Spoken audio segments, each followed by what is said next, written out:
இன்னைக்கு பாமகவும் பாஜகவும் கூட்டணி வச்சிருக்கிறாங்க. உங்களுக்கு தெரியும். இந்த கூட்டணியை மக்கள் ஏத்துப்பாங்களா? ஐயா மருத்துவர் ஐயா ராமதாஸ் ஐயா என்ன சொல்றாரு?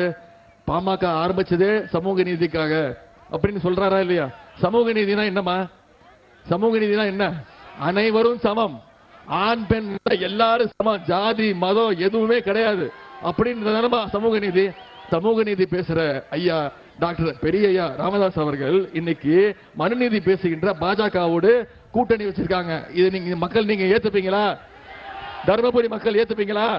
சாதி வாரி கணக்கு எடுக்க கூடாதுன்னு சொல்றது பாஜக, கணக்கெடுப்பு வேணும்னு சொல்றது பாமக. இவங்க ரெண்டு பேரும் வச்சிருக்க கூட்டணி ஒரு பொருந்தா கூட்டணி, தேர்தல் கூட்டணி. உதயநிதி எப்போ தருமபுரி வந்தாலும் சரி, அவங்க அப்பா தருமபுரி வந்தாலும் சரி, ஐயாவை பத்தி மோசமா பேசுவாங்க, நம்ம பத்தி மோசமா பேசுவாங்க. அப்பதான் அவங்களுக்கு வன்னியர்களை பத்தி ஞாபகம் வரும். அது வரைக்கும் அப்பாவும் பிள்ளையும் தூங்கிட்டு இருப்பாங்க. யாரு? ஸ்டாலின் அவர்களும் உதயநிதி இங்க வந்து நம்மளை பத்தி பேசுவாங்க. சமூக நீதி பத்தி பேசுறது உங்களுக்கு ஏதாவது தகுதி இருக்காயா? நீங்க கேளுங்க. உதயநிதி வந்தாருன்னா கேளுங்க. 44 வாக்குறுதி தருமபுரி கொடுத்தீங்களே, ஏன் ஒண்ணு கூட நிறைவேற்றல? எந்த முகத்தோடு இங்க வந்திருக்கிறீங்க? கேளுங்க. கேப்பீங்களா? கேட்கணும். கேள்வி கேளுங்க. செய்திகளை உடனுக்குடன் தெரிந்து கொள்ள உடனே சப்ஸ்கிரைப் பண்ணுங்க.